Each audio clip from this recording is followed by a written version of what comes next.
In the winter of the year 1929, deep in the dust-swept lands of southern Iraq, a team of archaeologists uncovered something strange, something quiet, sterile, and deeply unsettling. Sir Leonard Woolley, leading a joint expedition from the British Museum and the University of Pennsylvania, had already pulled extraordinary treasures from the ancient city of Ur: golden helmets, lapis lazuli inlays, ornate jewelry, and the interred remains of royal servants entombed beside their monarchs. Yet it was not gold or death that stirred the deepest questions. It was a silent layer of clay, featureless, cold, and seemingly empty, lying far beneath the palaces and tombs. There were no bones, no artifacts, no broken pots or signs of life. Just 8 to 11 feet of water-laid clay packed tight above another civilization entirely. Beneath it, evidence of different pottery, different construction methods, different people. It was as if time itself had been interrupted, then resumed with new actors on the stage. Before we dig deeper into this buried enigma and uncover what it tells us about the forgotten cycles of human civilization, take a moment now. Subscribe to the channel if you're captivated by mysteries like this. Comment below where you're watching from and what time it is right now. We want to know who you are, across time zones and continents. And if this story already has your curiosity hooked, share it with someone who needs to know the truth hidden in history. Let's see who truly understands the meaning behind the title. We are the seventh civilization. Woolley believed he had found physical evidence of the biblical flood, a single, cataclysmic event remembered in stories from Mesopotamia to the Mediterranean.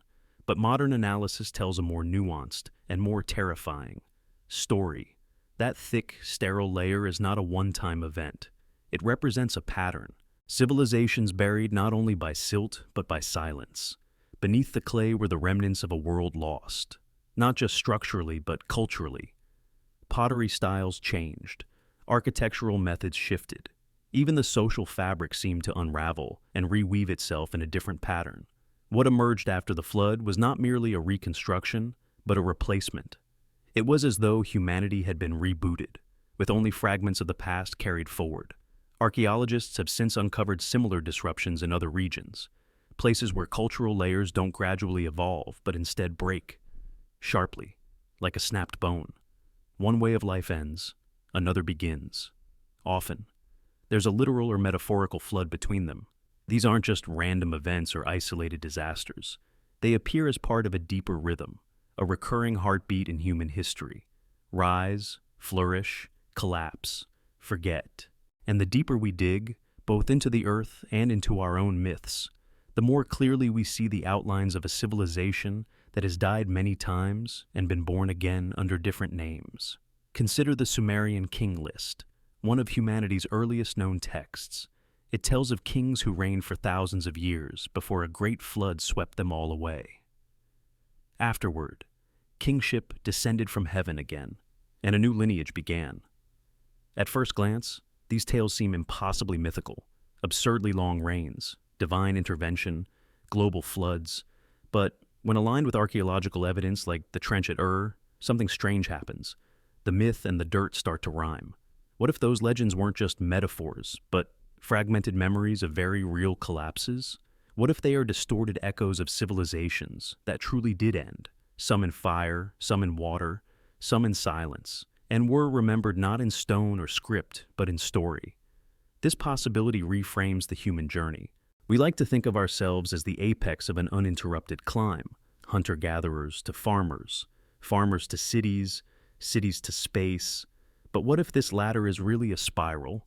What if we are not the first advanced culture to walk the earth, but simply the latest in a long, partially remembered series of civilizations, each rising on the bones of the one before it, each believing it was the first, each eventually falling? Modern scholars have begun to identify 6 major events that appear to correspond with these civilizational breaks, periods where human development seems to stall, reset, or shift dramatically. These are not small disruptions, but mass dislocations, global climate reversals, sea level rises that drown coastlines, sudden mega-droughts, and mysterious population collapses. The evidence for these events is etched into the earth itself, in layers of ice, in trapped air bubbles, in patterns of pollen and ash, in the carbon signatures of ancient droughts and the magnetic scars of celestial fires. And perhaps most remarkably, each of these catastrophes seems to align with the beginning or end of a major human cultural phase. Even more compelling is the consistency of memory. Across continents, flood myths and world-ending legends repeat with uncanny similarity. The gods become angry, the sky weeps fire, the seas rise, a few survive. Warned by a vision or a divine animal, they carry knowledge, they rebuild. The names differ: Noah, Utnapishtim, Manu, Yima, but the pattern holds. Myth becomes a map to something deeper than storytelling. It becomes the echo of survival itself. According to this model, we are the seventh civilization. 6 have come and gone before us, some leaving ruins, some leaving myths, some vanishing almost completely. Each was destroyed by a force too vast to comprehend in the moment: cosmic impact, rising oceans, failed rains, desertification, social unraveling, genetic bottlenecks. Some we can now see clearly in sediment cores and ancient DNA. Others remain mysteries. But in each case, a pattern emerges. Those who survived were not necessarily the strongest or the richest. They were those who could adapt, those who could carry stories, rebuild rituals, replant forgotten seeds. The trench at Ur was not just a hole in the ground. It was a hole in our timeline, a rupture in the illusion of continuity. It forced archaeologists to consider that what lies beneath isn't always primitive. Sometimes it's just older, different, forgotten. And as new technologies allow us to peer deeper into the earth and further back in time, we keep finding these ruptures. They whisper warnings. They suggest that we should not take our permanence for granted, that we are not the culmination of civilization, but another fragile thread in its long, tattered weave. Perhaps the most chilling thought is this: the people who lived before the flood at Ur, who built their own homes, their own tools, their own gods, never knew they were the first, just as we do not know if we are the last. Every civilization, it seems, dreams of eternity. None have achieved it. The sediment is indifferent. It buries all, eventually. And yet, from those layers, we still hear whispers, not of doom, but of memory, not of despair, but of warning. Approximately 12,800 years ago, at the close of the last ice age, the world was already changing. Glaciers were retreating. Forests were returning. Human groups that had survived tens of thousands of years of cold were adapting to a warming planet. Then, abruptly, everything reversed. Temperatures across the northern hemisphere plunged with shocking speed. In what amounts to mere moments in geological time, decades, not millennia, the warming trend collapsed. Ice sheets surged forward again. Dry lands turned hostile. Ecosystems fractured. This sudden return to near-glacial conditions is known as the Younger Dryas, and it stands as one of the most violent climatic whiplashes the Earth has delivered in the entire span of human existence. For decades, scientists debated the cause: volcanism, ocean circulation changes, internal climate variability. All were proposed. Then a more radical idea entered the conversation: fire from the sky. According to the Younger Dryas impact hypothesis, fragments of a comet or asteroid struck or exploded above the Earth, triggering massive fires, injecting dust into the atmosphere, and initiating a rapid global cooling. The evidence, its proponents argue, lies in a thin, dark layer found across continents, a boundary in time marked by carbon-rich sediment, often called the black mat. Within this layer are strange materials, microscopic spheres of melted metal, elevated platinum levels, and most controversially, nanodiamonds, carbon crystals that form only under extreme temperature and pressure. Researchers documented these materials at dozens of sites across North America, from Arizona to Oklahoma to Manitoba, all dating to the same narrow window in time. To supporters of the hypothesis, this distribution suggests something extraordinary. Nanodiamonds do not form easily. They appear deep within the Earth's mantle, in the heart of collapsing stars, or in the violence of cosmic impacts. To find them scattered across a continent, embedded in the same temporal layer as mass extinctions and abrupt cooling, feels less like coincidence and more like aftermath. Critics, however, have pushed back hard, arguing that similar particles can form through terrestrial processes such as wildfires, and that some early identifications may have been mistaken. The debate remains unresolved, but the boundary itself, the moment of disruption, is not in question. Something profound happened. The consequences were devastating. Across North America, dozens of large animal species vanished within a few centuries. Mammoths, mastodons, saber-toothed cats, giant ground sloths, horses and camels native to the continent disappeared entirely. The ecosystem that had sustained human populations for thousands of years collapsed at the same moment. The Clovis culture, the earliest widely recognized human culture in the Americas, vanishes from the archaeological record. Their distinctive stone tools, once found across vast territories, simply stop appearing. No gradual evolution, no clear replacement, just absence. The world they had adapted to no longer existed. Evidence from beyond the Americas deepens the mystery. At the site of Abu Huraira in present-day Syria, researchers uncovered melted glass, nanodiamonds, and other high-temperature materials embedded in layers dating to the same period. The glass appears to have formed at temperatures exceeding what ordinary fires or lightning could produce. These materials were found alongside bone fragments, stone tools, and building debris, suggesting that whatever caused the extreme heat was experienced directly by a living settlement. Once again, interpretations diverge. Some scientists argue for alternative explanations. Others seek convergence, but all agree that the timing is extraordinary. If this event occurred as described by impact proponents, it would mean that an entire world, one we barely glimpsed through scattered sites and anomalous monuments, ended almost overnight. A world possibly more complex than we once believed. Sites like Göbekli Tepe in southeastern Anatolia, with its massive carved pillars and precise astronomical alignments, appear shortly after this climatic catastrophe. Radiocarbon dating places its construction beginning around 9,500 years before the present. That timing matters. It suggests not the birth of complexity, but its return, as if survivors, carrying knowledge from a shattered past, gathered to build something permanent, something that would outlast disaster. Göbekli Tepe does not fit comfortably into the standard narrative of human development. Its builders were not farmers, at least not yet. There is no evidence of domesticated plants or animals during its earliest phases. And yet, they quarried, carved, transported, and erected stones weighing tens of tons. Such coordination implies social organization, planning, shared belief, and surplus resources. Where did these capabilities come from? Did they arise suddenly, or were they inherited?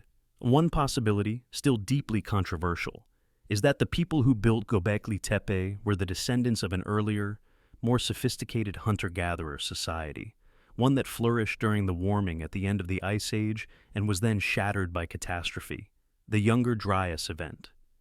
Under this interpretation was not just a climate anomaly, it was the destruction of the first civilization, not a civilization of metal and writing, but of stone, sky knowledge, ritual, and memory. When the skies burned and the climate turned hostile, that world ended. What remained were fragments. Those fragments mattered. Small groups survived in sheltered regions, near reliable water sources, or simply by chance. They carried stories of fire from above, of a world destroyed, of gods angry or indifferent. Over generations, these memories hardened into myth, fire from heaven, floods that scoured the land, chosen survivors warned in dreams. These are not isolated motifs. They appear again and again in cultures separated by oceans and millennia. If this interpretation is even partially correct, then the Younger Dryas marks the first great reset. Humanity was not wiped out, but it was humbled. Knowledge was lost.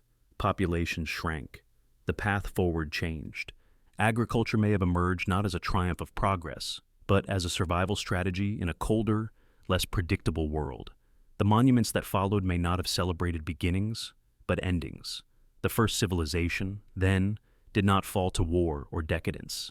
It did not rot from within. It was struck, perhaps literally, from above, whether by comet, climate feedback, or forces we still do not fully understand. Its world was erased, and in the layers of ash, ice, and memory it left behind, we glimpse the first warning written into human history, that civilization is not guaranteed, and the sky itself can become an enemy without warning. atop a barren hill in southeastern Turkey. Ringed by dusty farmland and wind-carved stone, lies one of the most enigmatic archaeological sites ever uncovered, Göbekli Tepe. Its discovery overturned centuries of assumptions. Towering T-shaped stone pillars, some weighing over 20 tons, rise from circular enclosures meticulously shaped and positioned more than 11,000 years ago, long before the invention of writing. Wheels, or metallurgy, carved with exquisite imagery, snakes, foxes, scorpions, wild boars, vultures, and humanoid figures. These pillars appear not simply as supports, but as sentinels, guardians of something ancient, deliberate, and possibly sacred. What shocks scholars is not just the age of Göbekli Tepe, but its complexity. By the standard model of human development, monument building required agriculture, stable food supplies, permanent settlements, surplus labor. Yet Göbekli Tepe predates agriculture, or appears to. Its builders were hunter-gatherers, still living in the wild. Yet they constructed megaliths that rival those of civilizations millennia later. How? Why? What compelled a society with no cities to erect sanctuaries that seem built to last until the end of time? The traditional answer, that monumentality follows food surplus, has been challenged by this site.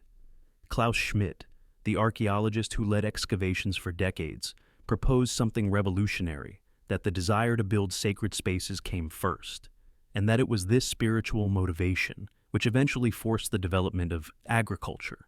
In other words, people did not start growing food because they wanted to eat more. They did it because they wanted to feed the builders of temples.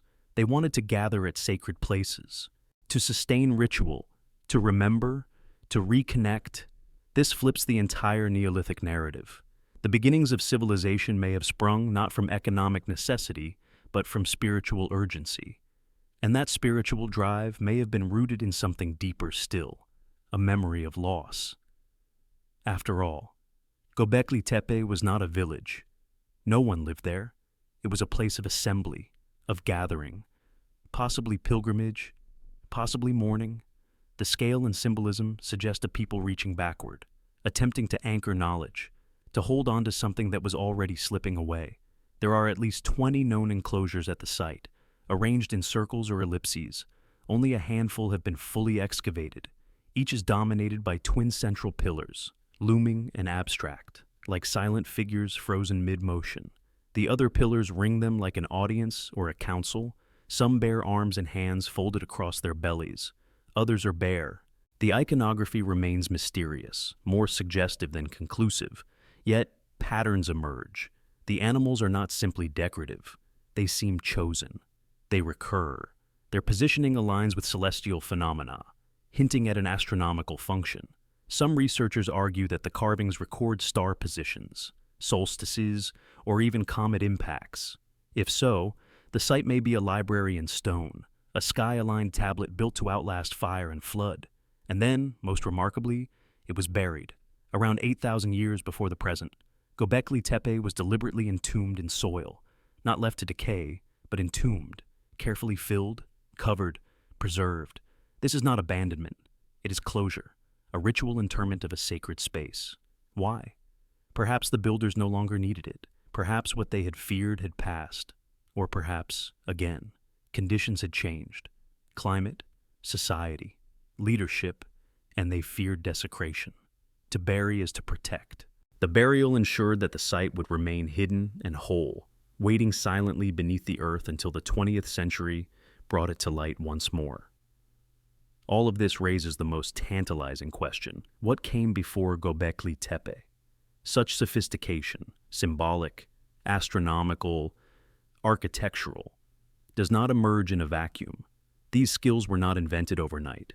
The precision, the scale, the coordination required suggests a cultural inheritance, something transmitted from an earlier time, perhaps orally, perhaps ritually. If the Younger Dryas event destroyed an earlier society, Göbekli Tepe might be the first visible trace of its survivors, attempting to codify what they could still remember. The absence of permanent dwellings near the site, combined with the labor required to construct it, implies that its builders came from far and wide, pilgrims, perhaps, clans meeting for seasonal rituals, nomads returning to a sacred center. In this way, Göbekli Tepe may have functioned as a convergence point, not for political power, but for cultural memory, a mnemonic device carved into stone, repeating the messages from a time no longer fully understood. Nearby sites like Karahantepe and Navali Kori, possibly older or contemporaneous, suggest Göbekli Tepe was not alone. It was part of a network, an early religious or astronomical culture spread across southeastern Anatolia. These sites, too, display T-shaped pillars, animal iconography, and signs of deliberate burial. Each discovery nudges the known boundary of history backward.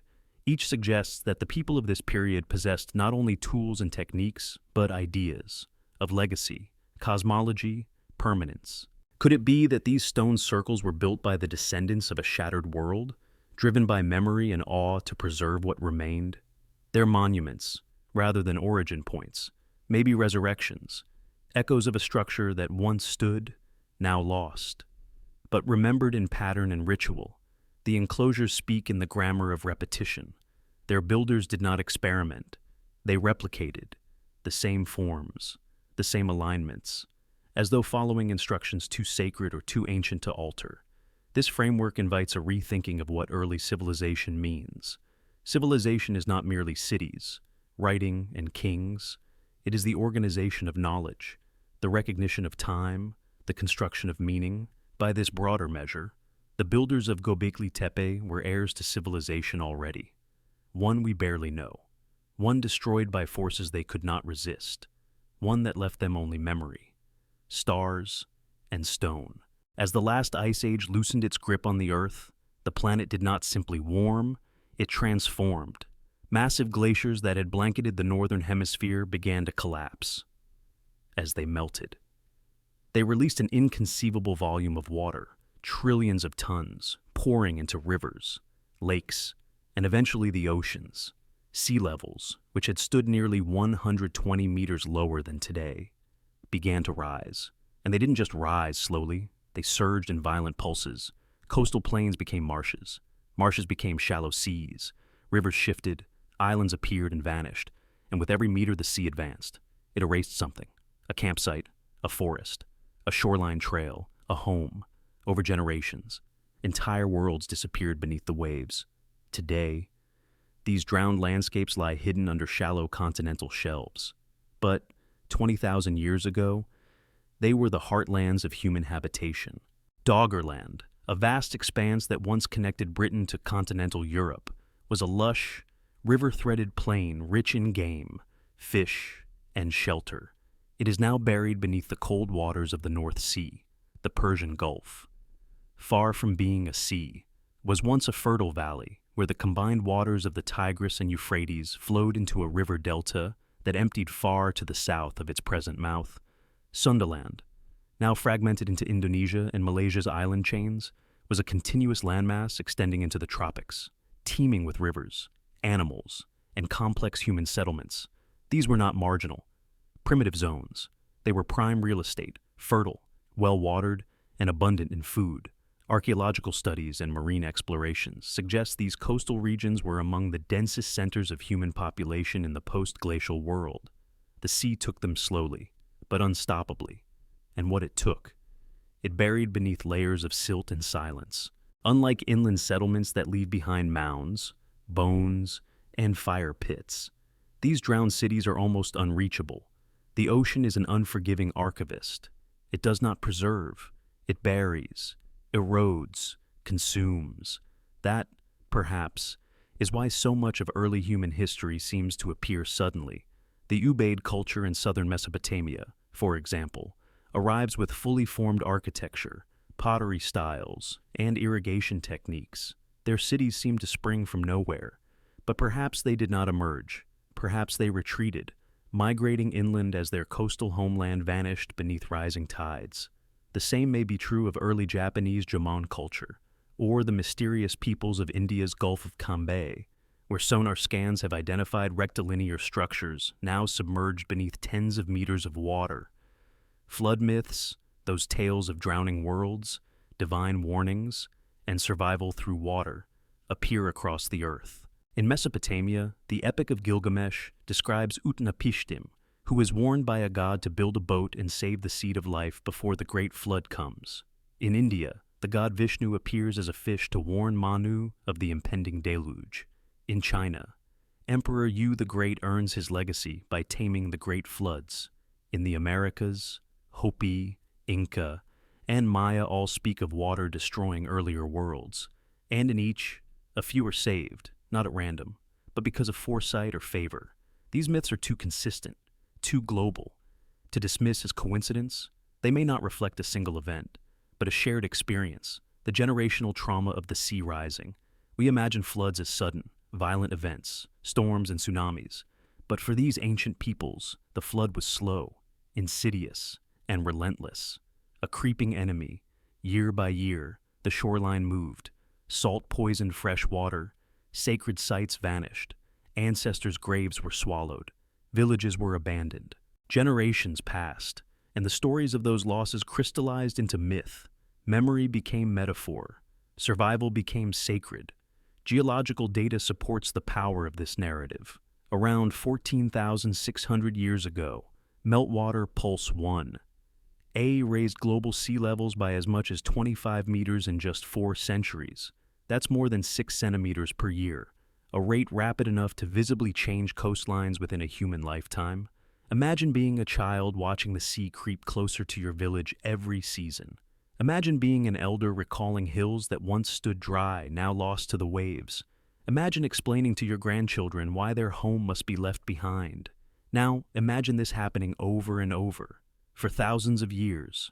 In some places, these displacements were gradual. In others, abrupt. The failure of glacial dams released freshwater tsunamis that scoured river valleys. Shifting sea levels collapsed fisheries and drove migrations. Populations were not only forced to move, they were forced to adapt to entirely new ecosystems. Mountain tribes descended into valleys. Desert dwellers became river farmers. And with each shift, languages changed, gods changed, ways of life were forgotten. This was not merely a loss of land, it was a loss of identity, of continuity, of place. The extent of what was lost may never be fully known, but hints remain.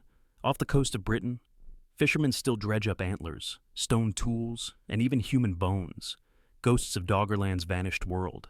In the Mediterranean, submerged ruins hint at settlements that now lie deep below the surface. Off the coast of India, sonar imaging has revealed straight lines, possible walls, even rectangular patterns that suggest buildings beneath the silt. We do not yet have the tools to excavate these underwater ruins on a large scale, but what we have seen is enough to suggest that some of humanity's first real cities may lie hidden beneath the sea. If the first civilization was destroyed by fire from the sky, the second may have been drowned, not all at once, but in pulses, slow enough to adapt in the short term, devastating in the long. The survivors of this slow-motion catastrophe didn't merely migrate. They carried fragments with them, technologies, gods, social structures, and planted them anew on higher ground. Like the Ubaid, they brought irrigation. Like the Egyptians, they brought astronomy. Like the Sumerians, they brought memory. But what they left behind remains underwater, where time and tide erase more thoroughly than fire. In this context, flood myths are no longer just stories. They are cultural fossils, preserved through ritual and song, through parable and poem. Their consistency across distance and time suggests they are records of a real human experience, filtered through millennia of retelling. And in their warnings, their symbols, they're survivors who carry seeds and knowledge to the next world. They contain more than fear. They contain strategy, instruction, hope. The drowned world may yet speak again. As technology advances, underwater drones, sonar scanning, sediment analysis, we may one day glimpse the coastlines our ancestors lost. We may find their cities, their monuments, their forgotten maps. Until then, we look to their myths, to the tides, and to the ruins beneath the waves. And we remember, the land beneath our feet was once the sea, and it may be again.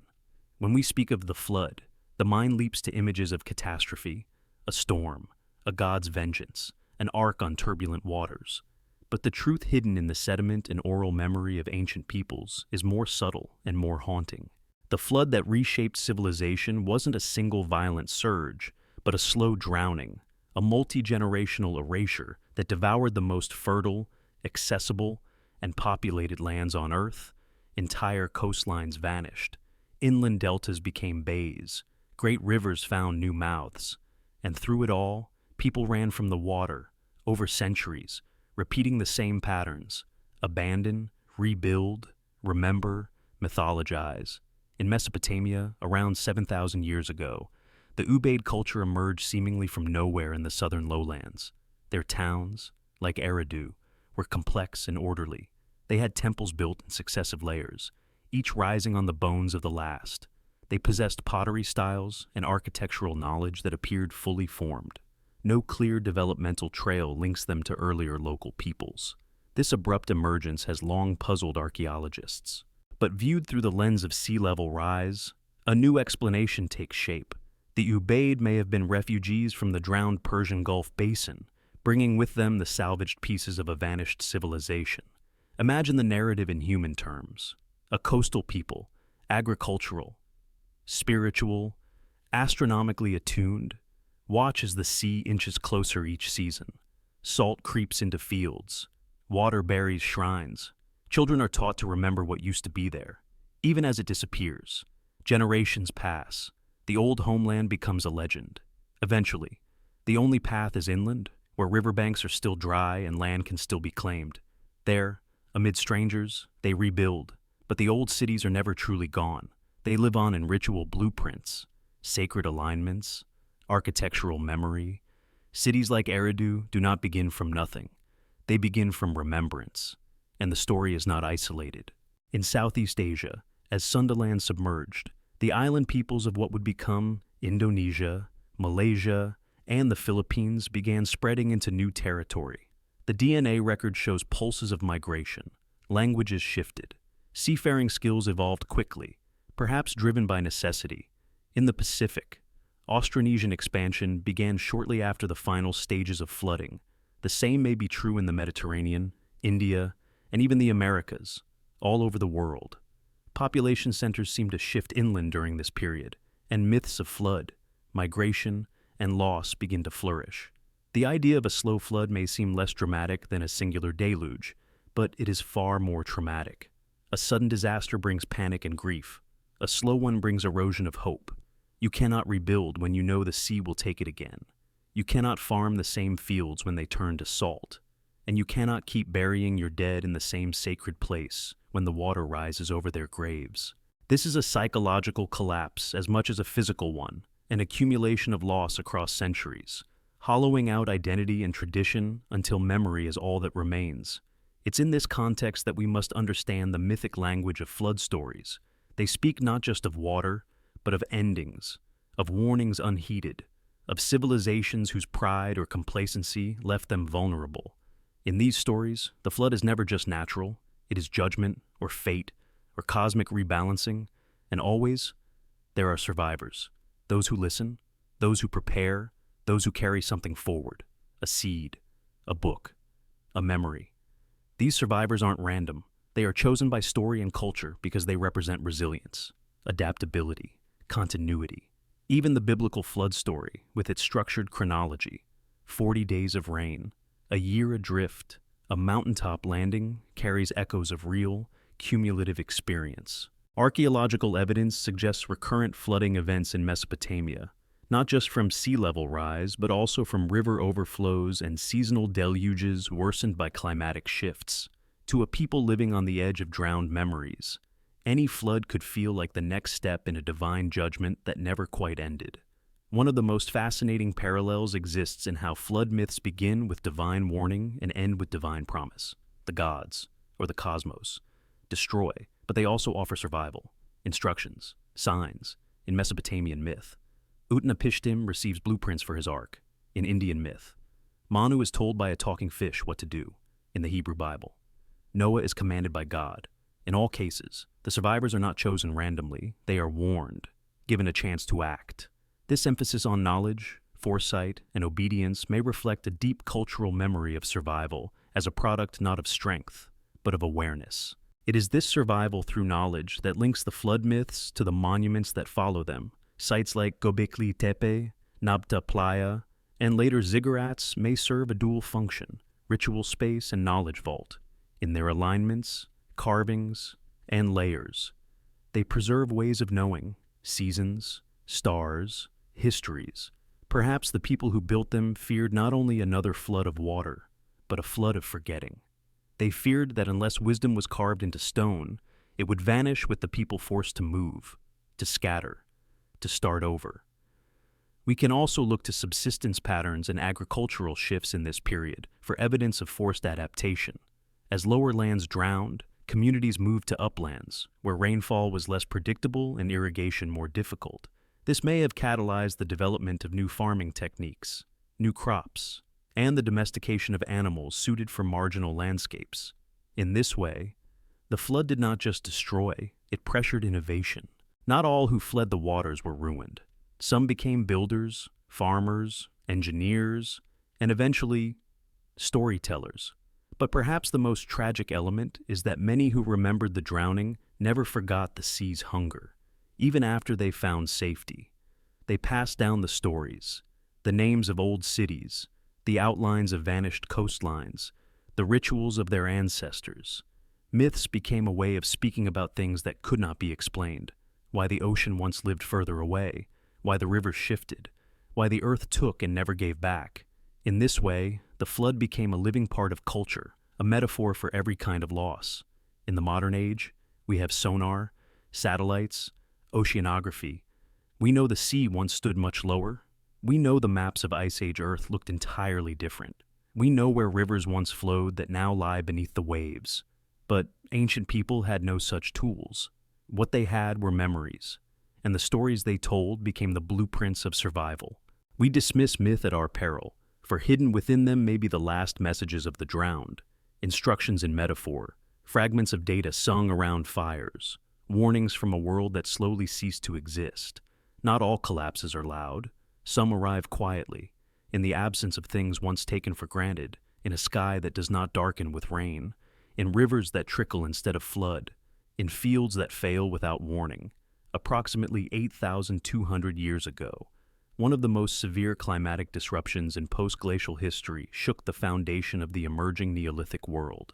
This event, now known as the 8.2 kilo-year event, brought sudden cooling and drought across the globe, and with it came the death of a civilization, not to fire nor flood, but to thirst.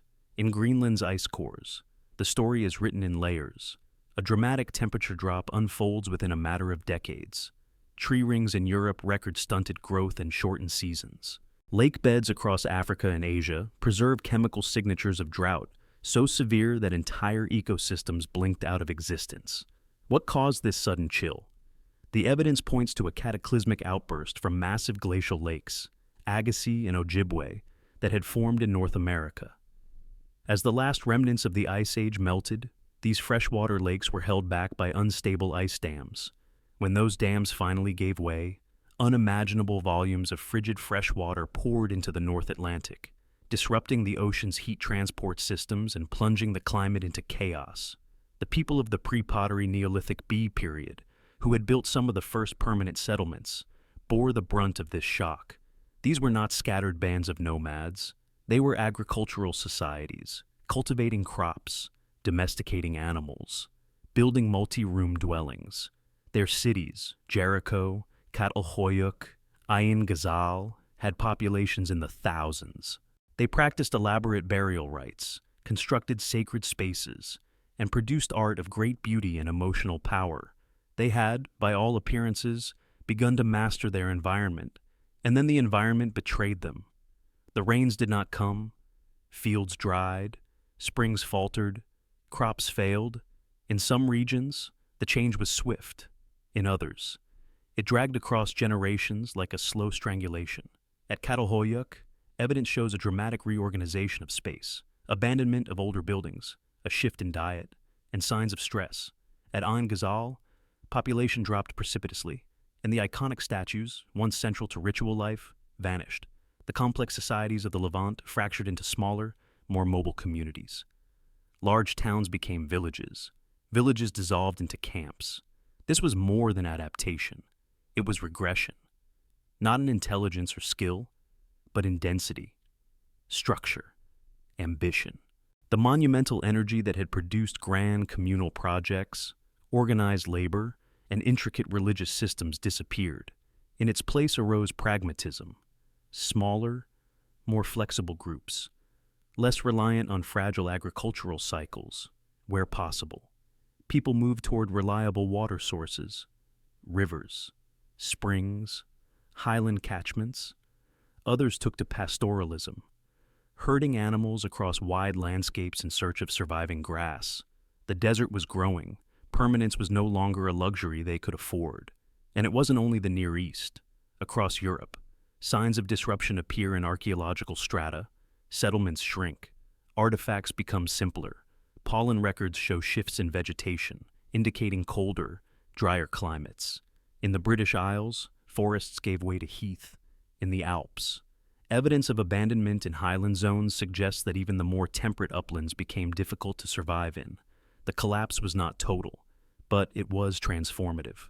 For the first time, the climate punished the farmers.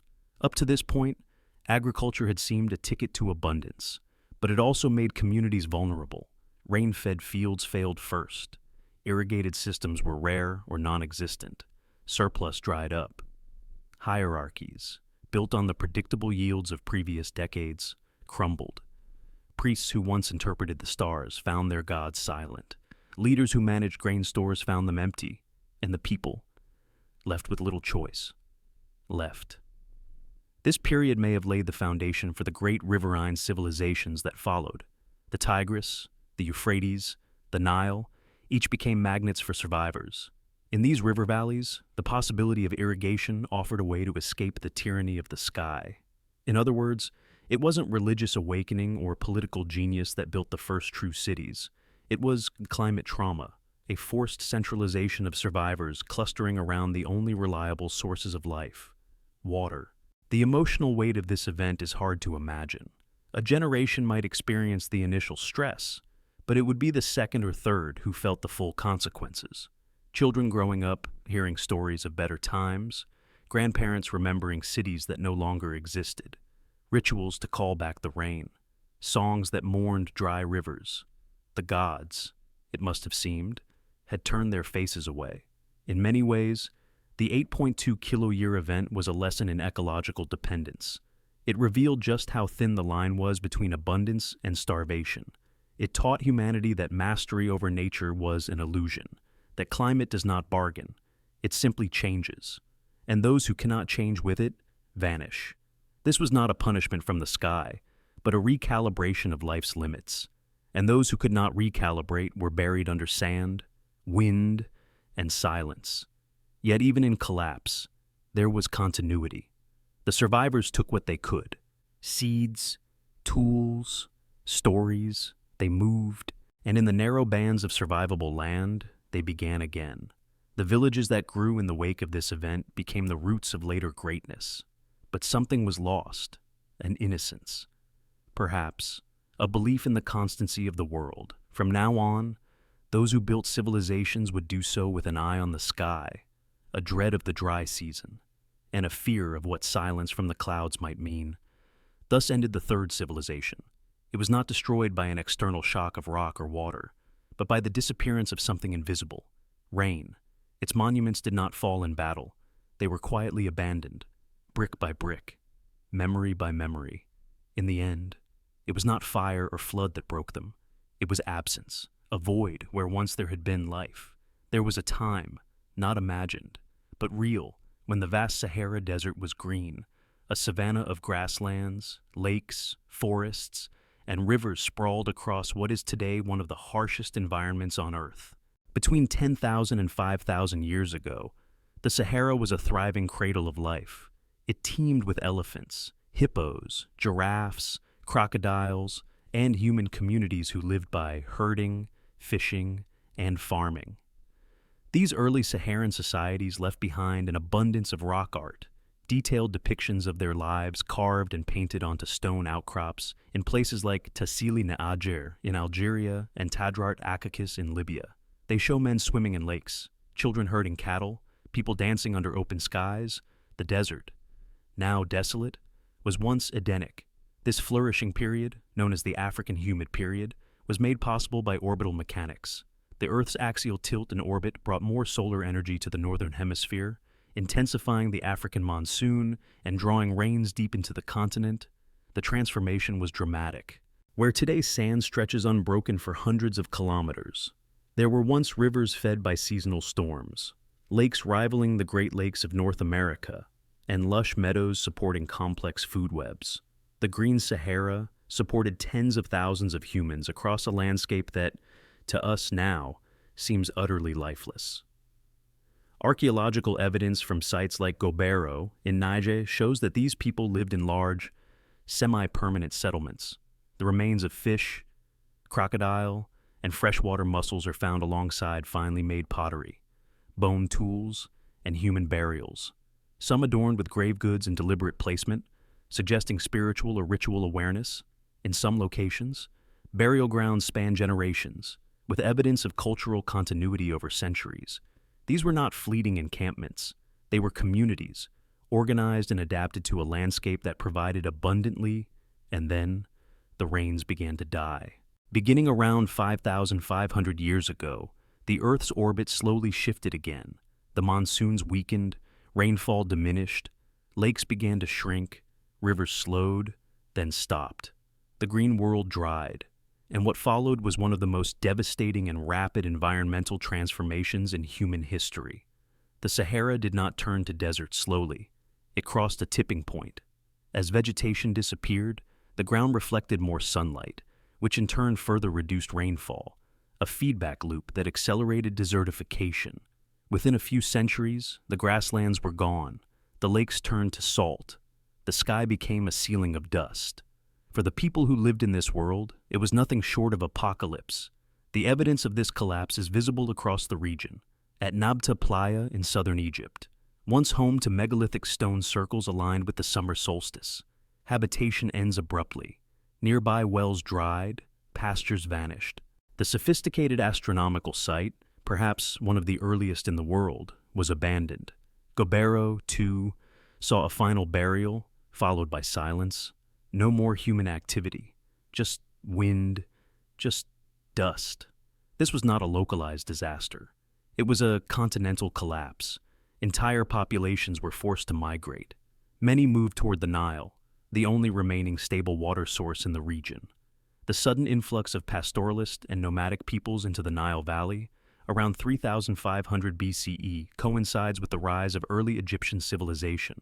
What had once been a narrow ribbon of farmers became a crowded funnel of refugees, all bringing their knowledge, animals, and gods.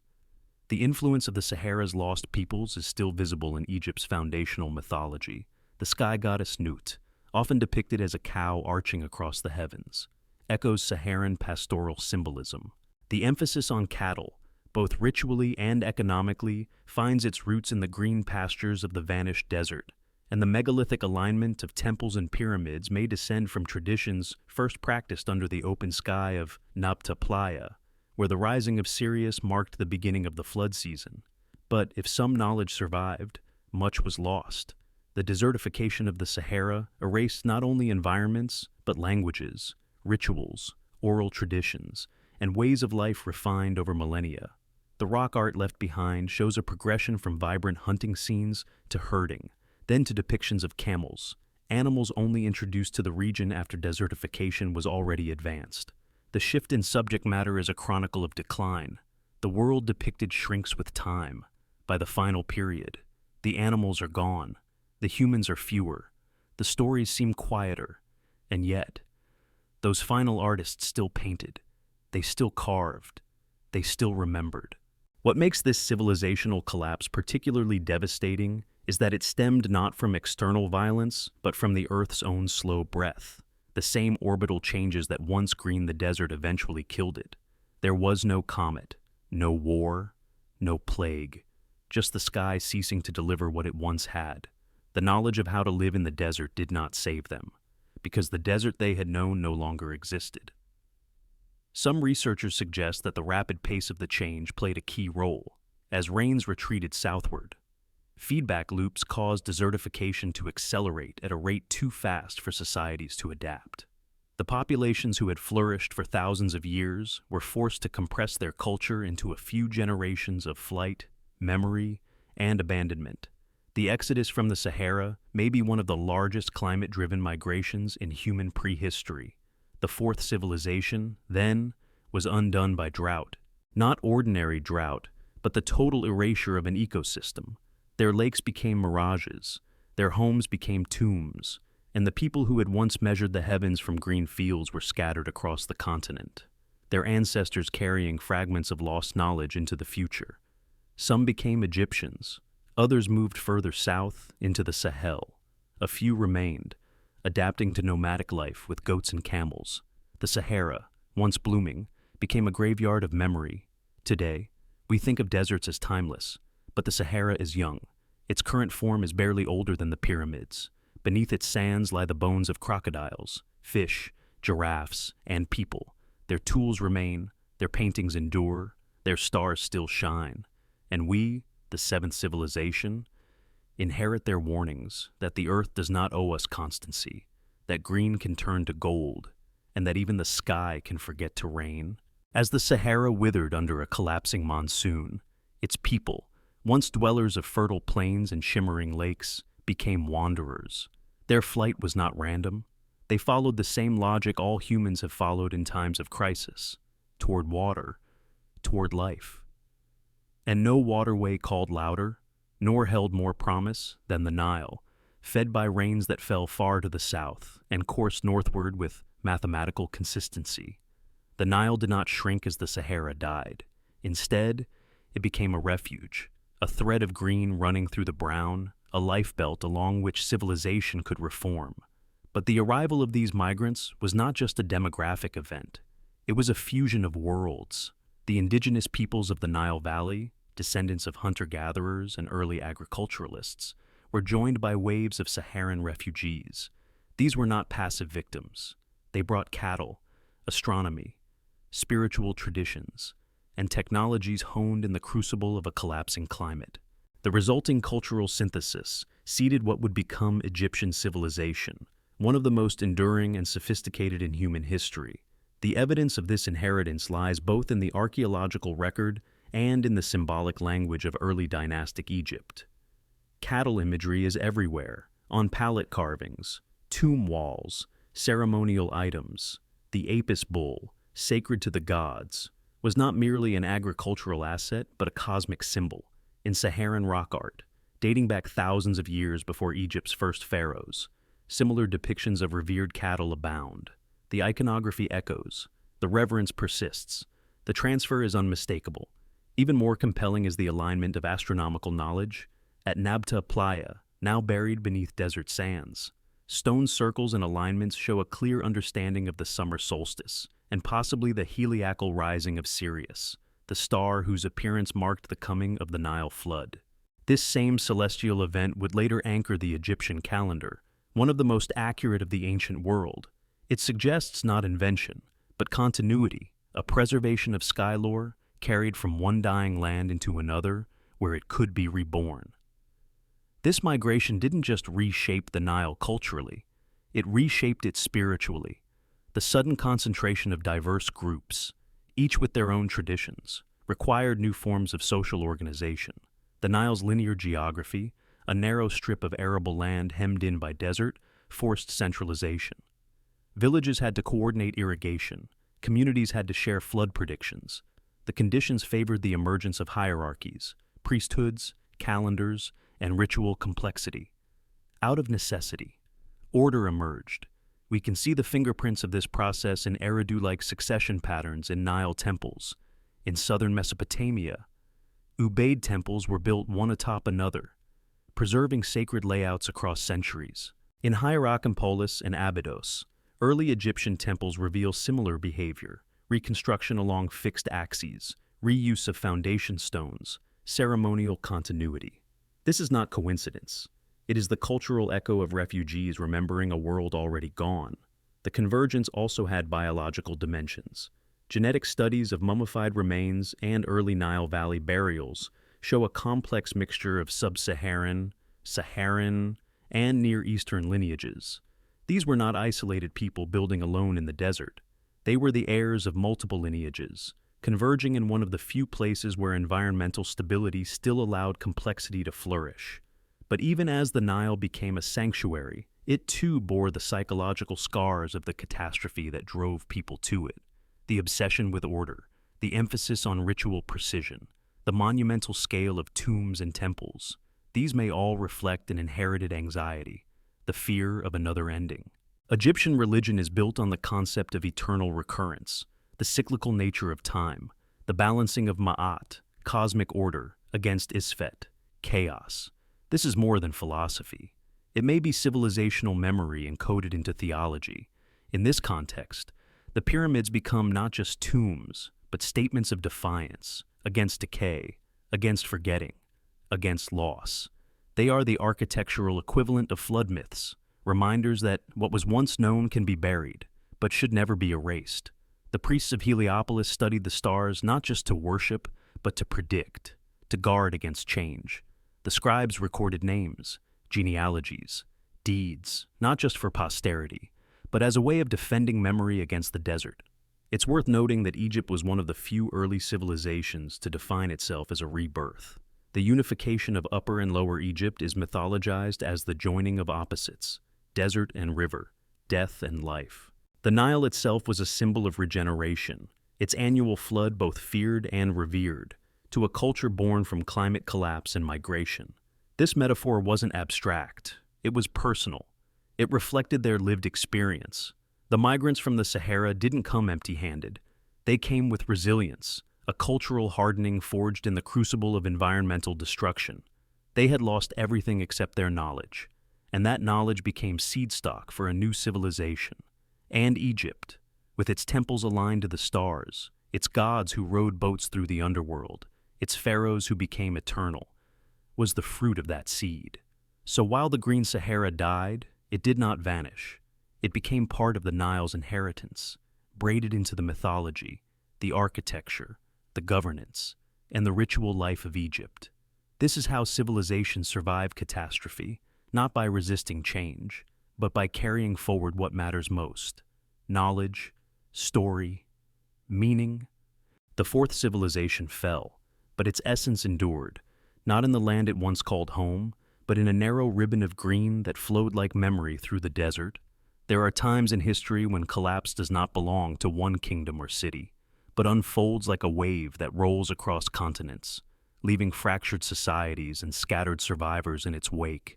Around 4,200 years ago, such a moment came, a global climate anomaly so powerful that modern geologists now use it to define an epochal boundary, the beginning of the Megalayan Age. For the civilizations of the Bronze Age, it was not a new beginning, it was the end of their world.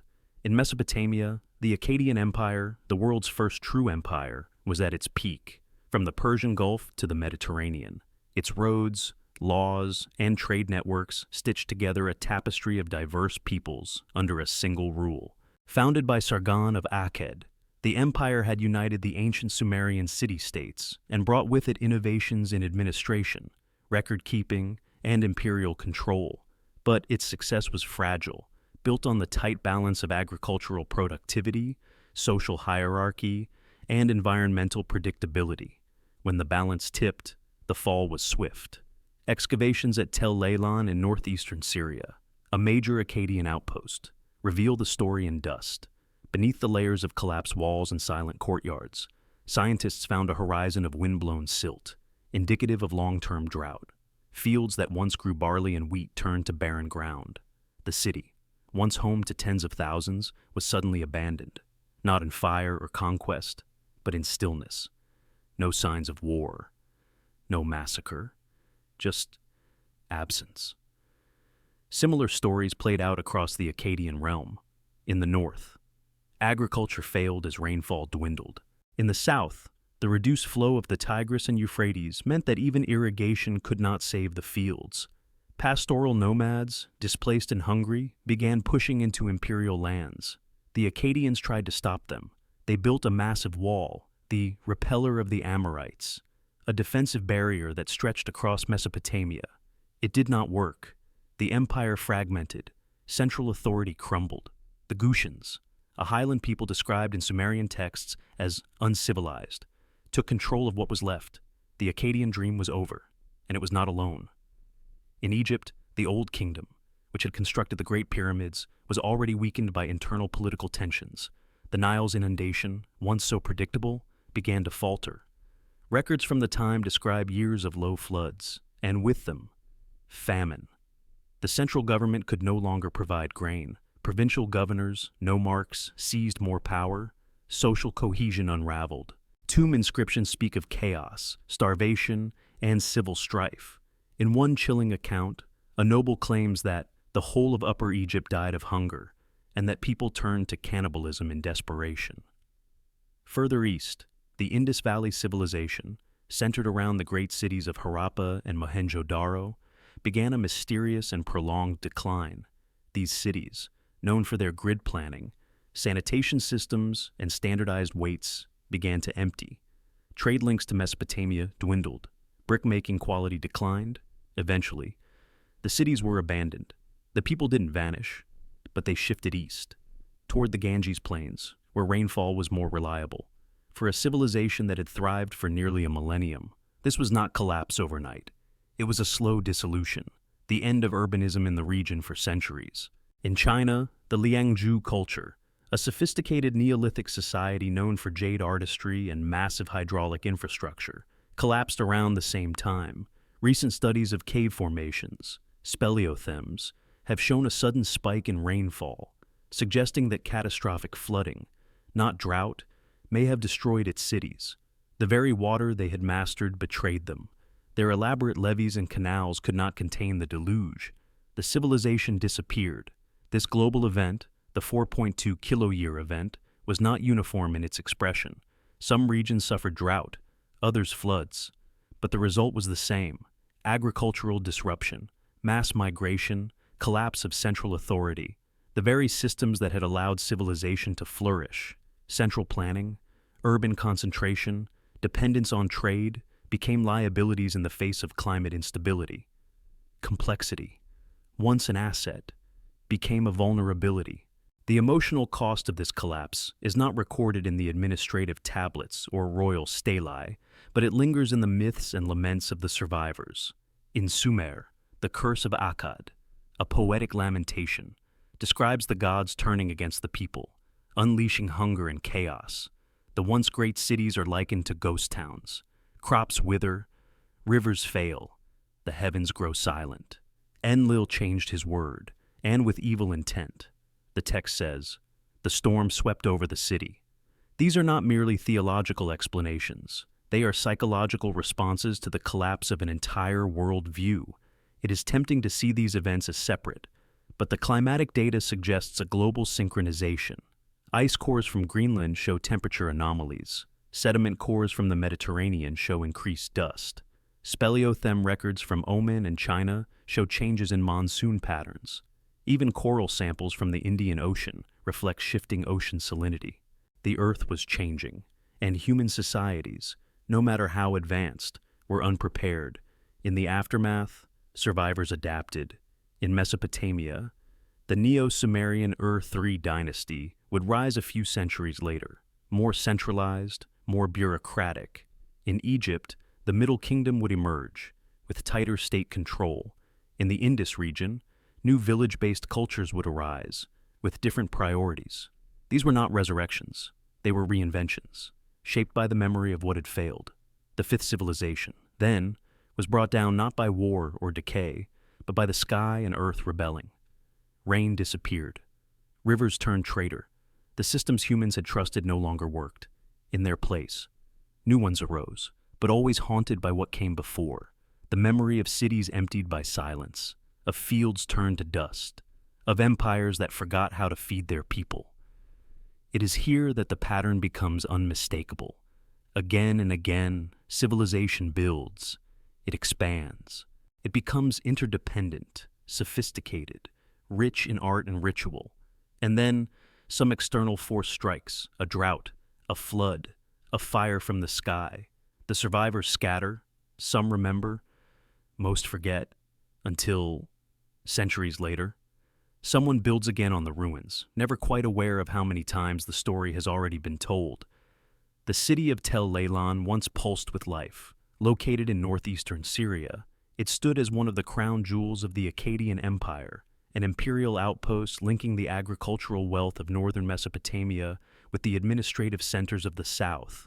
At its height, Tel Leilan housed as many as 20,000 people, a population comparable to European cities of the medieval period.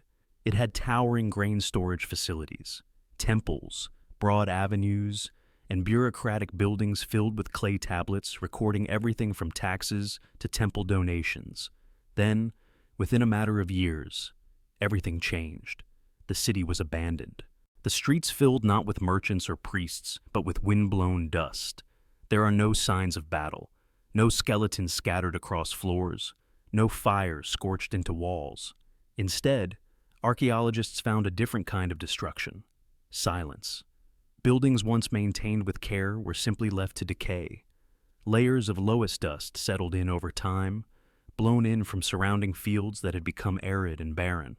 The granaries stood empty. The irrigation channels dried and cracked. The people did not die here. They simply left. And in their leaving, they spoke of a far deeper, subtler catastrophe than war: the slow suffocation of an empire by drought. For 300 years, that dust continued to settle, thick enough to become part of the soil record. The climate, once relatively stable and generous, had shifted. A prolonged period of aridification rendered northern Mesopotamia nearly uninhabitable for agrarian societies. The once productive rain-fed fields that had supported cities like Tel Leilan, Tel Brak, and dozens more could no longer yield crops. Even irrigation could not compensate. Water became rare, and with it went the very foundation of Akkadian power. This abandonment was not isolated. A cascading collapse rippled across the region. The Akkadian Empire, built on fragile networks of trade and taxation, could not survive the sudden demographic pressure of hundreds of thousands of climate refugees pouring south. The southern cities, like Akkad and were already facing falling river levels and over-salinization from aggressive irrigation. With new mouths to feed and less grain to distribute, the empire's system of centralized control buckled. The text known as the Lament for Akkad captures the emotional tone of this moment. It is not a historical chronicle, but a poetic record of grief, blaming divine wrath for what was, in truth, an environmental failure beyond comprehension. The large fields produced no grain. The flooded fields produced no fish. The irrigated orchards produced neither syrup nor wine. It laments. People were flailing at themselves from hunger. These words, carved into clay, are echoes of voices stunned by the collapse not just of government, but of predictability itself. The Gutians, pastoralist highland people described in Mesopotamian texts with scorn, took advantage of this collapse. But they were not conquerors in the traditional sense. They were opportunists, filling a power vacuum created by starvation and migration. Sumerian texts describe them as uncultured, even animalistic. But their rise reflects a pattern seen repeatedly in history. When centralized states collapse, decentralized, mobile groups take their place, not because they are stronger, but because they are more flexible. The fall of Tel Leilan also reveals something deeper about civilizational fragility. At its heart, this city was a triumph of logistics. Food grown in the hinterlands brought in for storage, labor allocated according to needs, records kept to track every detail. But that when the rains failed, the system became a trap. Farmers could not produce surplus, officials could not collect taxes, craftsmen could not eat. Without grain, the entire apparatus unraveled. What is especially chilling is how rapidly the collapse spread. Within a single human lifetime, entire regions emptied. The very infrastructure that had once symbolized Akkadian dominance, roads, walls, temples, became useless. Worse, they became obstacles. Farmers could no longer sustain themselves under imperial control. They fled not only environmental disaster, but economic strangulation. And in their flight, they took with them skills, memories, and identities, scattering across the land. The concept of systemic collapse, though modern in language, is ancient in reality. The Akkadians had created a system that optimized for peak performance under stable conditions. But that same system lacked redundancy. It was brittle, interconnected, efficient, but inflexible. Once stress hit, there were no buffers, no fallback strategies. Collapse was not gradual, it was a shattering. This story parallels modern understanding of complex systems, economies, supply chains, even ecosystems. In any tightly woven system, a small disruption in one area can lead to cascading failure. A drought in the north leads to famine in the south. A refugee wave overwhelms administrative capacity. Trade routes falter. Political legitimacy erodes. Revolt brews. The end does not come from a single event, but from the compound pressure of many, none fatal on their own, but catastrophic together. What remains of Tel Leilan today is a mound of dust, surveyed by satellites, examined by archaeologists, and catalogued by scholars. But for a time, it was a center of the world, a node in a network that spanned an empire. Its silence speaks not only of the past, but of a warning to the future. The broader pattern across the Fertile Crescent suggests that climate disruption, when paired with high population density and economic dependence on consistent agricultural output, is especially deadly. The Akkadians, in many ways, were the first to experience this on a grand scale, but they would not be the last. The question of what might have been lost at Tel Leilan is difficult to answer. The clay tablets recovered are only a fragment. Most have crumbled. Others were never written. Oral knowledge vanished with the people who carried it. The rituals, the songs, the personal memories of this place are gone. What we have are remnants, brick outlines, tablet shards, dust layers, enough to reconstruct the outlines of disaster, but never the texture of daily life. And perhaps that's the greatest tragedy. Not the fall of an empire, but the forgetting of how people once lived, loved, built, and hoped in places that now lie dead. Tel Leilan is not just an archaeological site. It is a memorial to the moment when the first great empire fell, not to enemy swords, but to climate, complexity, and the limits of human foresight. As the Akkadian Empire crumbled and the Fertile Crescent dried into parched silence, a similar unraveling was taking shape far to the east. In the Indus Valley and the lowlands of ancient China, sophisticated urban cultures were also beginning to falter. Though separated by thousands of kilometers, the great Bronze Age civilizations of Asia appear to have faced parallel catastrophes, linked not by conquest or trade, but by a shared vulnerability to the climate itself. In this period of global upheaval, the rhythm of rain and river turned against them, and with it, the very foundation of their world began to erode. In the floodplains of what is today Pakistan and northwest India, the Indus Valley civilization had risen to remarkable heights. Cities like Mohenjo-Daro, Harappa, and Dholavira stood as marvels of urban planning, gridded streets, advanced drainage, standardized weights and measures, and sprawling granaries.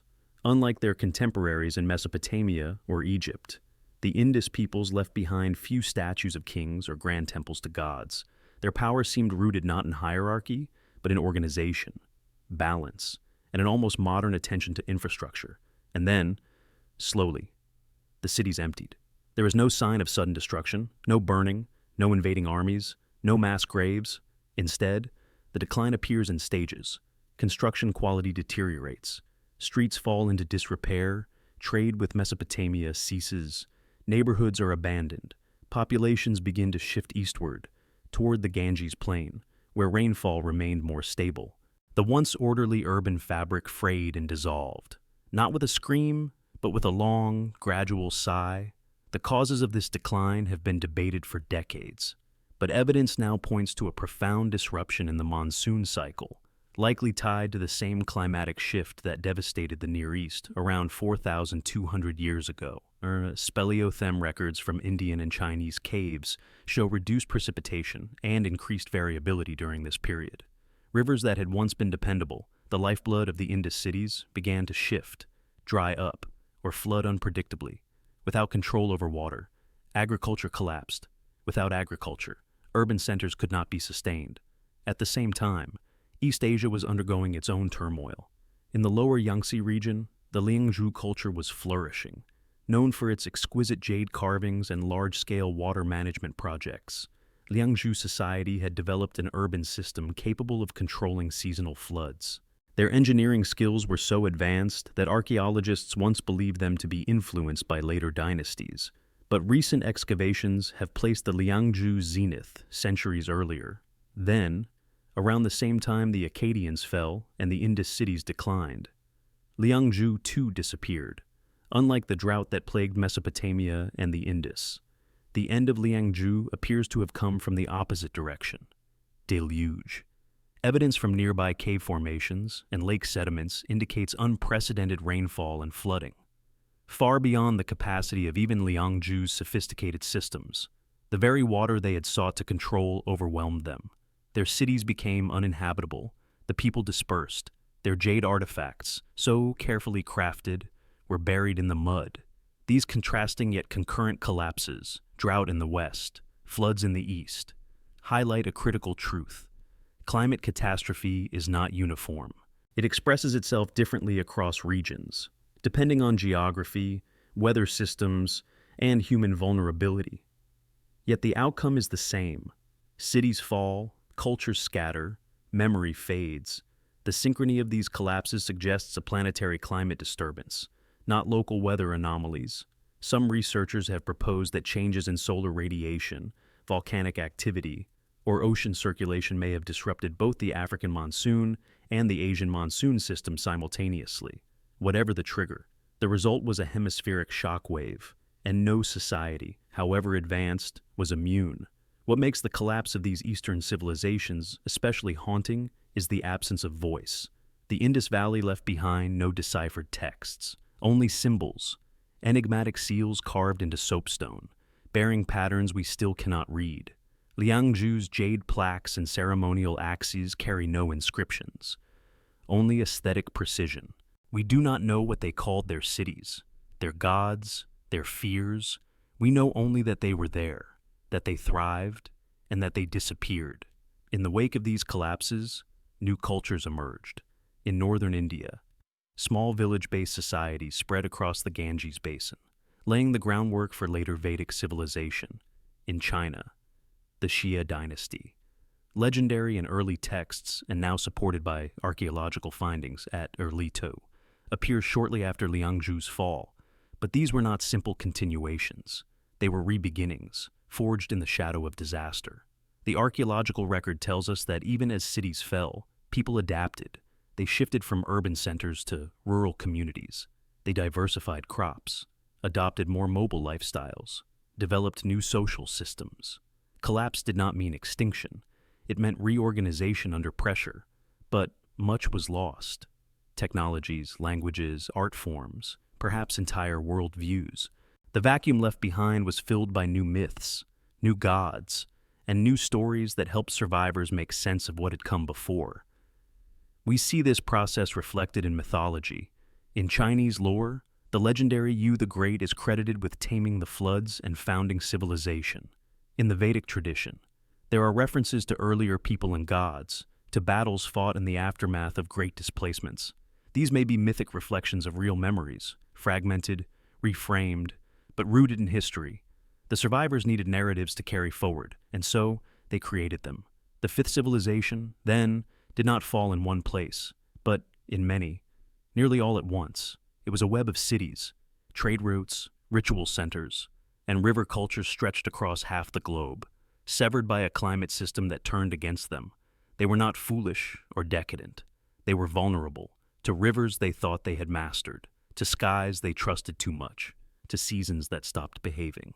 We often think of history as linear, progressing from stone to bronze to iron to silicon, but this period reveals a different shape, a jagged arc, rising and falling, with each fall erasing some of what had come before.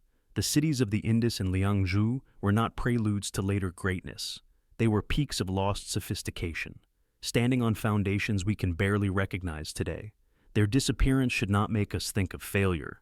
Rather, it should remind us of fragility, that climate does not negotiate, that nature does not remember, and that even the most elegant drainage systems, the finest jade carvings, and the most rational street plans can be swept away, leaving behind only silence and stone. When civilizations collapse, We expect the signs to be visible: burned cities, toppled monuments, abandoned temples.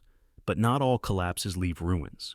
Some leave marks in our blood, in the microscopic record carried by every person alive today. Around 5,000 to 7,000 years ago, something strange happened to humanity, not in cities, not in rivers or temples, but in the genetic code of our species, specifically in the Y chromosome.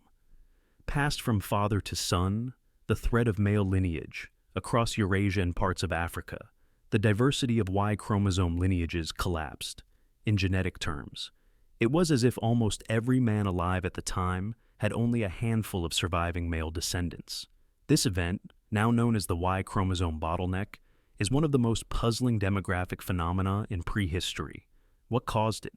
Why did it occur in such a wide region? And why did it only affect males? The mitochondrial DNA, passed down through mothers, shows no similar collapse. This wasn't a population-wide die-off. It was a male lineage-specific disruption. Something happened to the way societies passed down fatherhood, and it changed the genetic makeup of the world forever. At its most dramatic, estimates suggest that for every 17 women who left genetic descendants during this period, only one man did. That figure doesn't mean there were 17 times more women than men. Rather, it means that a tiny fraction of men fathered most of the children. While other lineages disappeared, this skewed inheritance was not random. It required a massive social restructuring, something that concentrated reproductive success into a narrow set of lineages. And that restructuring, researchers now believe, was driven not by biology, but by culture, war, and hierarchy.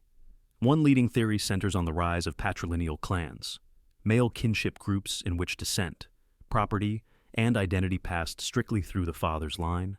In these systems, male power was centralized and defended aggressively. When one clan defeated another, it wasn't enough to win the battle. Victors would kill the men and absorb the women and children, erasing the defeated lineage. Over time, this process repeated again and again, reducing the diversity of male Y chromosome lines. What we see in the genetic record is the ghost trace of prehistoric wars, unrecorded in writing but written in the genes of their survivors. Computer modeling has shown that such a pattern, if practiced systematically, could produce the bottleneck we observe: the emergence of elite warrior classes, tribal federations, and early proto-states may have accelerated this process. Conquerors passed their Y chromosomes down disproportionately.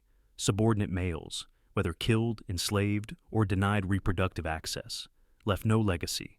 Across vast regions, only a few dominant male lines survived, and from them descended the majority of men living today. This idea is supported by examples from recorded history. Genghis Khan, for instance, is estimated to have left a genetic signature in more than 16 million modern men. Other imperial dynasties show similar patterns of male reproductive dominance. What the Y chromosome bottleneck suggests is that such patterns may not be exceptions, but the rule, played out over centuries and magnified through prehistoric systems of violence and control.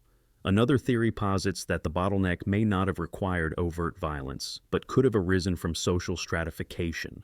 In increasingly hierarchical societies, elites may have monopolized reproductive access not through conquest, but through institutionalized inequality. A small group of powerful men, chiefs, kings, priests, may have fathered many children with multiple wives or concubines, while lower status males had few or none. Over generations, this would produce a dramatic reduction in male line diversity, even without warfare. Yet another possibility, perhaps complementary, is group fissioning in patrilineal cultures. Clans often split when they become too large. If these splinter groups failed to establish themselves or were later absorbed, their male lines would vanish. Over millennia, such patterns could reinforce the dominance of a few surviving lines. In this view, the bottleneck may be a product of demographic drift, intensified by cultural practices that favored certain male genealogies. Whatever the cause, the result was profound. This genetic event shaped the demographic landscape from which the earliest historical civilizations would later emerge. The Sumerians, the Egyptians, the Indus people, the early Chinese dynasties, all arose in the aftermath of this bottleneck. In many ways, the societies that built writing, law, and empire were not just the inheritors of cultural memory, but also of surviving male bloodlines. the filtered outcome of thousands of years of social competition. It is important to note that the bottleneck was not absolute. It did not erase human diversity, nor did it eliminate all but a few men. But it drastically reduced the variety of male ancestors whose lineages survived into the present. It represents a quiet collapse, invisible to the eye, but deeply embedded in our biology. It is a reset of a different kind, not one of cities falling or rivers changing course, but of how identity, power, and reproduction were structured at the deepest level of human society.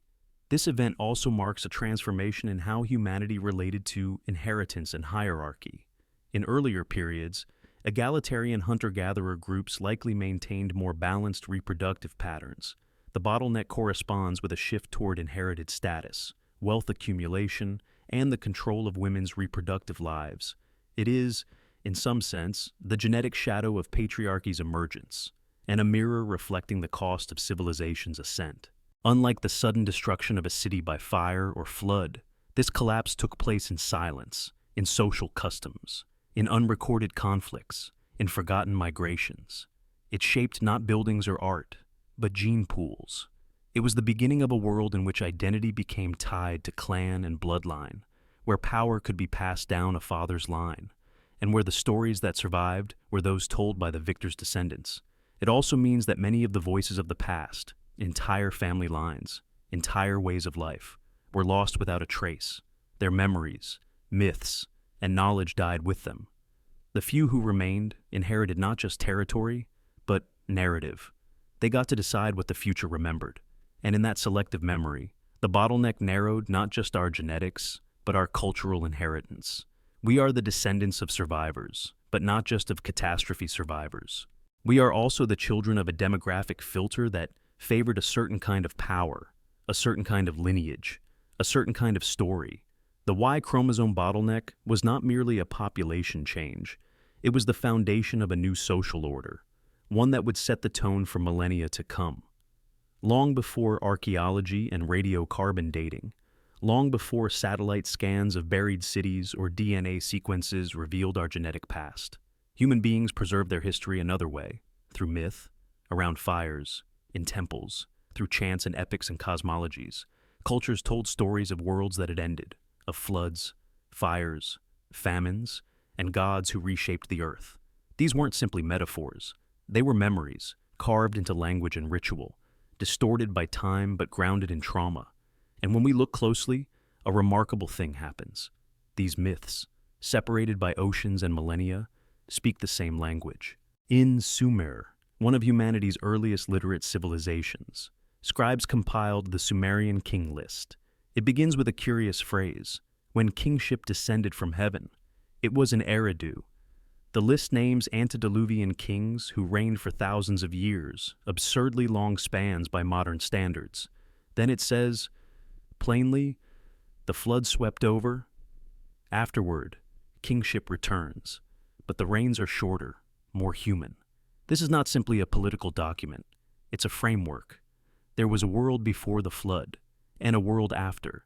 The Epic of Gilgamesh, one of the oldest surviving works of literature, includes a flood narrative nearly identical to that of the Hebrew Bible. Utnapishtim, the Mesopotamian Noah, is warned by a god to build a great boat, to save his family and the seed of all living things. The waters rise, the world is cleansed, a dove is sent out, land is found, a sacrifice is made. The gods regret their destruction. The parallels are too precise to ignore. In India, the ancient Puranas and Vedas speak of a world-ending deluge as well. The god Vishnu, in his form as a fish, warns Manu of the coming flood. Manu builds a boat, ties it to the horn of the divine fish, and survives as the waters drown the earth. When the flood subsides, he becomes the progenitor of the next human age. The story is framed within the larger cycle of Manvantaras, epochs governed by different manas, each ending in destruction and renewal. The current Manvantara, according to Hindu tradition, is the seventh. The Aztecs believed in the 5 suns. 5 successive worlds, each destroyed in a different cataclysm. The first by jaguars, the second by wind, the third by fire, the fourth by flood, the fifth, the present world, they said, would end in earthquakes. The Maya had similar beliefs. marking the passage of worlds with enormous calendar cycles. In Hopi tradition, we are now living in the fourth world, the previous three destroyed by fire, ice, and flood. In each case, a few righteous individuals survived to carry forward the spark of humanity. In Norse mythology, the cosmos is shaped by cycles of destruction and rebirth. The world tree, Yggdrasil, connects all realms. At Ragnarok, fire and ice destroy the world. The gods perish in battle. The oceans rise. The sky darkens. But from the ruins, a new world emerges, green and pure, where two humans, Lif and Lifthrasir, survive hidden in the branches of the tree to repopulate the earth. What connects these myths is not their detail, but their structure. Each describes a civilization-ending catastrophe. Each preserves the idea of a chosen few, survivors who carry forward memory, law, seed, or soul.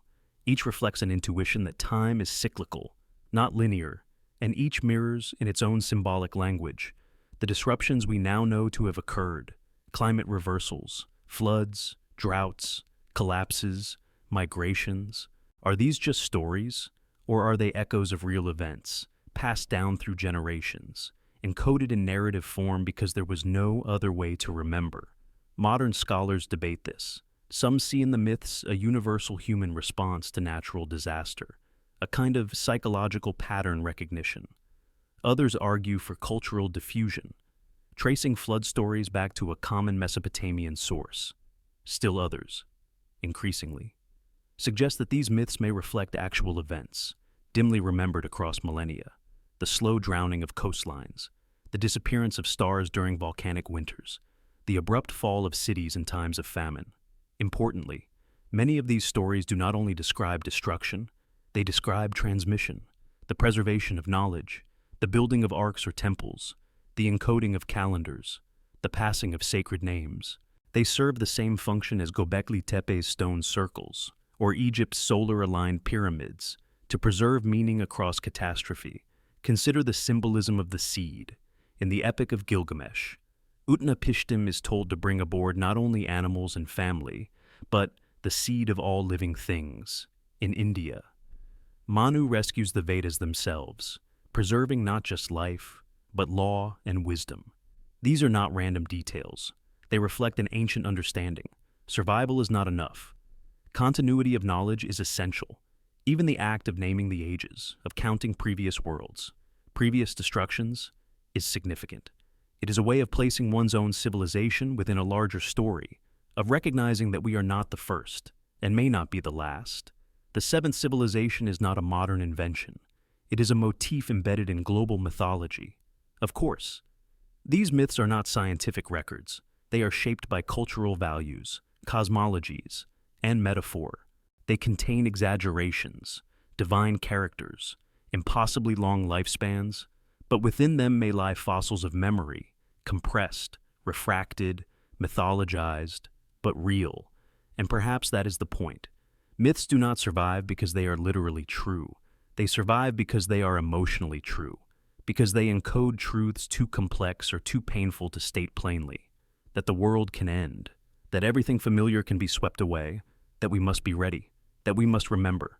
Today, we have satellites, servers, books, data centers, but myth was the original storage medium, low tech, high fidelity, repeated across centuries until it calcified into tradition. It crossed generations in the only format guaranteed to be remembered: story. In a world where knowledge is increasingly digital, ephemeral, and centralized, the persistence of these ancient stories should give us pause.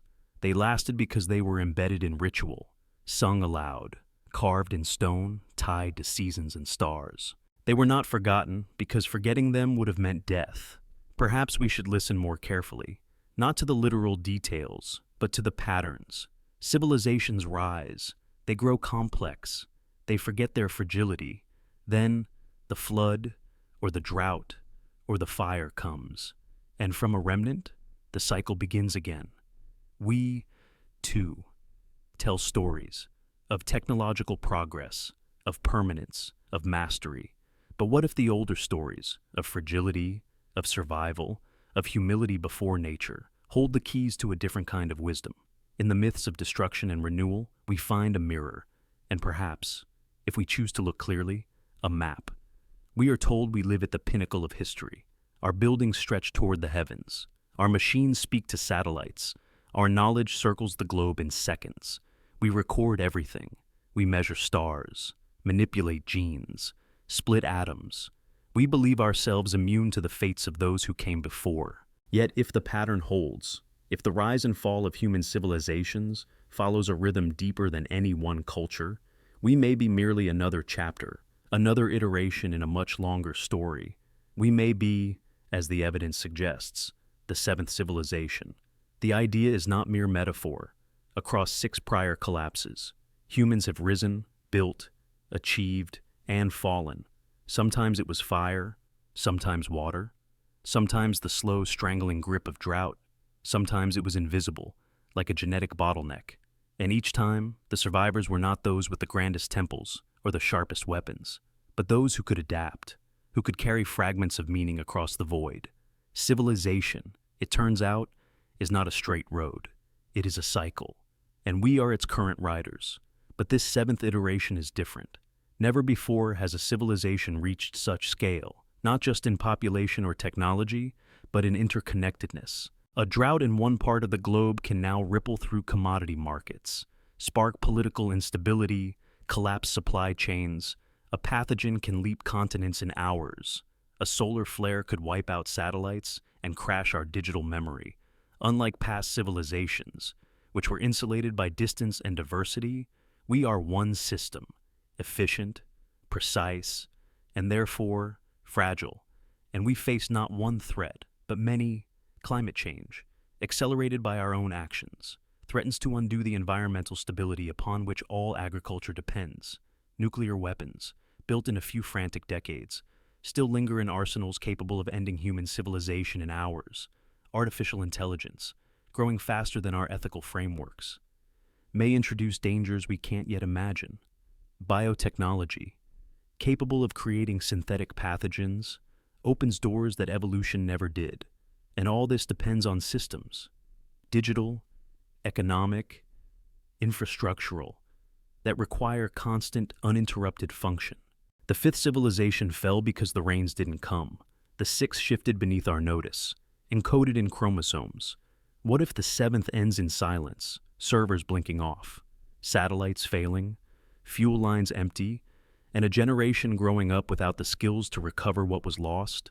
If a collapse came tomorrow, how many of us could farm without synthetic fertilizer? How many could build without imported steel, heal without antibiotics, store knowledge without electricity? And yet, we are not helpless. Unlike our predecessors, we know, we can see the pattern. We can read the past in layers of sediment and lines of DNA. We have the capacity to preserve, to prepare, to remember deliberately. Projects like the Rosetta Project, which encodes human languages on micro-etched disks. The Svalbard Global Seed Vault, storing the genetic blueprint of thousands of crops. The Internet Archive, trying to save the sum of human expression in digital form. These are modern arcs, not of wood, but of metal and silicon. But preservation is not enough. What must also be cultivated is a mindset, one of resilience, humility, and continuity. If the first civilizations were destroyed by forces they couldn't comprehend, and the 6th was shaped by invisible demographic shifts, the 7th must be defined by awareness. We must learn from the past not to fear it, but to see ourselves within it, to recognize the signs not as omens, but as data, to act before the story repeats. The challenge is cultural as much as technical. We live in a time of short attention, of political polarization, of profit horizons measured in quarters, not centuries. Long-term planning is rare. Multi-generational thinking is almost extinct. We plan for elections, not centuries, for efficiency, not redundancy. Yet, redundancy is what keeps systems alive. The reason Doggerland's drowning didn't end humanity is because people elsewhere survived. But now, our global civilization leaves few places untouched. Our weakness is our unity without backup. The myths of earlier civilizations often ended with survivors climbing mountains, finding islands, hearing the voice of the gods. Our myth may be different. It may be a server room, cooling fan stopping, or a satellite array blinking off. or it may never come. Not because we are lucky, but because we were wise. That is still possible. There is hope in the record. 6 times, the world changed. 6 times, humans carried something forward. Tools, stories, seeds, stars. Each time, what survived was not grandeur, but memory. Not dominance, but knowledge. We are their children, their descendants. We carry their genes. Their myths live in our libraries. Their fears are our anxieties. Their dreams, perhaps, are now within reach. So, what do we do with this inheritance? We can ignore it, call it superstition, assume that collapse belongs to the past, or we can study it. Not to panic, but to prepare.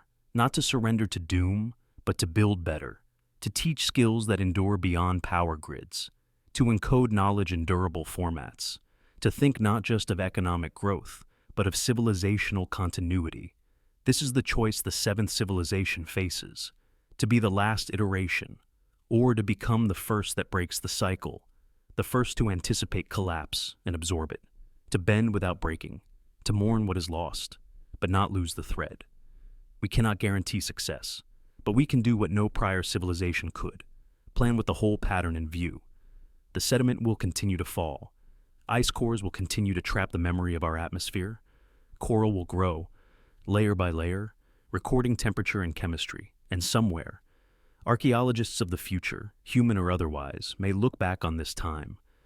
Sifting our data, our ruins, our myths, what will they find? A broken thread? Or a knot that held? We are the 7th civilization. We walk through an age of miracles and risks, and what we do now, what we choose to remember, preserve, and build, will decide not just our future, but the future of the human story.